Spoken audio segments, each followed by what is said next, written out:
करते हैं, जहां पर हमने देखा है गिरावट का फायदा लोगों ने पूरा उठाया है। अदानी ग्रुप, हिंडनबर्ग की रिपोर्ट आने के बाद हम सबको याद है कि कैसे करेक्ट होता हुआ दिखाई दिया था, लेकिन यहाँ पर बड़े निवेशकों का हाथ आया है।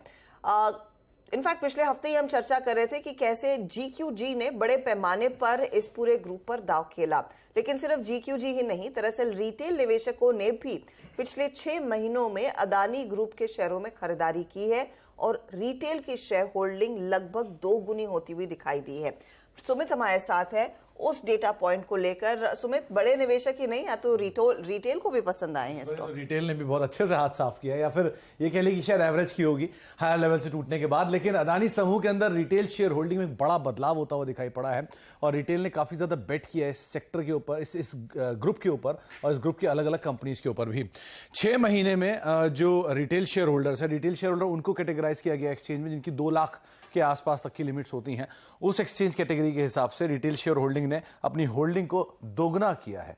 आप होल्डिंग देखिए, जो टोटल ग्रुप की मार्केट कैप है करीब 12 लाख करोड़ से 14 लाख करोड़ रुपए के बीच में रहती है और 23,000 करोड़ रुपए के आसपास की रिटेल होल्डर्स की निवेश की वैल्यू थी। यानी कि टोटल ग्रुप के अंदर रिटेल निवेशक जो थे वो 23,000 करोड़ रुपए के आसपास की होल्डिंग रखते थे, जो अब करीब करीब 48,713 करोड़, करीब करीब 49,000 करोड़ रुपए के आसपास पहुंचते हुए दिखाई पड़ रही है। कहां पर सबसे ज्यादा रिटेल ने पोजीशन ली है, उसमें अदानी टोटल के अंदर खरीदारी की गई। अदानी ट्रांसमिशन का नाम भी चेंज हुआ है और अदानी एंटरप्राइजेस, ये 3 नाम ऐसे हैं जहां पर अदानी समूह में सबसे ज्यादा retail share holders actively participate करते हुए दिखाई पड़े हैं। कहां पर रिटेल कम बुलिश है? अदानी पावर और अदानी विल्मर, क्योंकि अदानी विल्मर बहुत समय से एक रेंज के अंदर ही कामकाज कर रहा, तो शायद ये जो इन्वेस्टर्स आए हैं वो कैच नहीं कर पाया।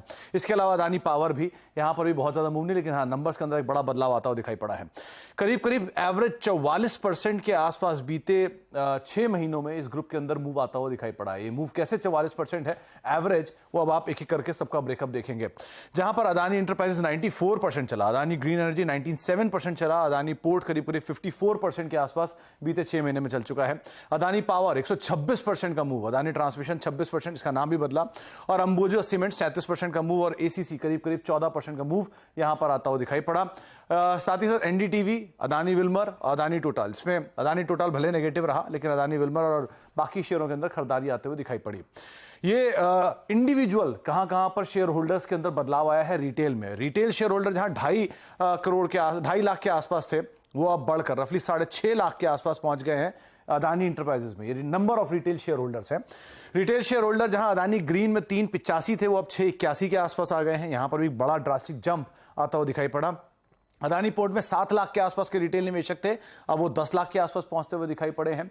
लाइकवाइज कुछ और कंपनियों में देखें तो अदानी पावर में, जहां पर बहुत ज्यादा इंकरेजमेंट नहीं है, लेकिन 14.5 से बढ़ के 16.5 के आसपास अदानी पावर में भी रिटेल निवेशक आते हुए दिखाई पड़े हैं।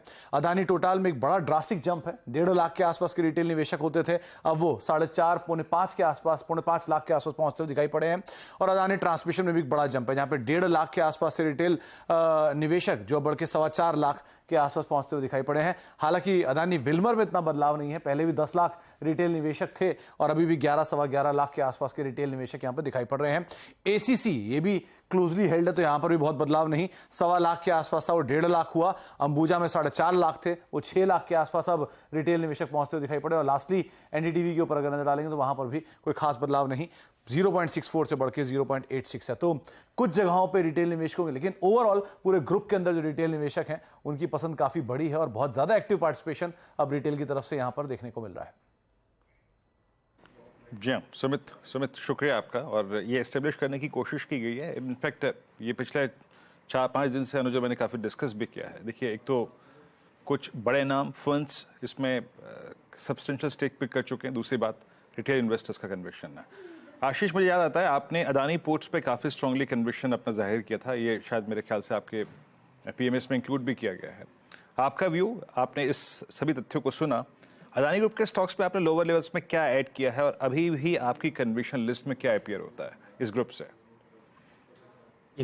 तो वीरेंद्र, इसमें देखिए जो दो स्टॉक्स हमें हमेशा ठीक लगे और हमें लगा कि यहाँ पे फंडामेंटली भी काफी स्ट्रेंथ है, वो है एक तो अडानी पोर्ट्स और ऑब्वियसली दूसरा अंबुजा सीमेंट। और खास तौर पे अडानी पोर्ट्स, क्योंकि यहाँ पर पे जिस तरह का इनका जो वॉल्यूम ग्रोथ था वो काफी स्ट्रांग था, और इस कारण से आपने देखा भी कि किस तरह से रिकवरी, जो अडानी पोर्ट का जो ऑल टाइम हाई था वो करीब करीब 970 के आसपास था, नीचे जब ये गया तो ऑलमोस्ट 380 की जोन में चला गया और अब रिकवर होके ये 850 के ट्रेजेक्टरी में आने की तैयारी कर रहा है। मतलब अब हम हार्डली 13-14% दूर रह गए हैं उसके ऑल टाइम हाई से। ये सबसे स्ट्रांग रिकवरी किसी भी अडानी ग्रुप के स्टॉक में आपको देखने को नजर आ रही है। बाकी स्टॉक में रिकवरी जरूर आई है, बट अभी भी ऑल टाइम हाई बहुत ज्यादा दूर है।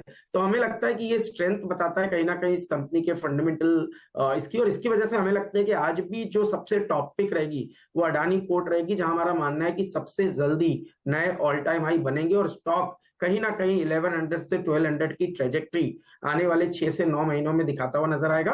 तो जो जैसे मैंने कहा कि इस पूरे स्पेस के अंदर में अडानी पोर्ट्स हमारी टॉप पिक रहेगी, जिससे हमें लगता है फंडामेंटली भी बहुत अच्छी वैल्यू और टेक्निकल स्ट्रेंथ भी सबसे फास्ट यहाँ पर देखने को नजर आई है।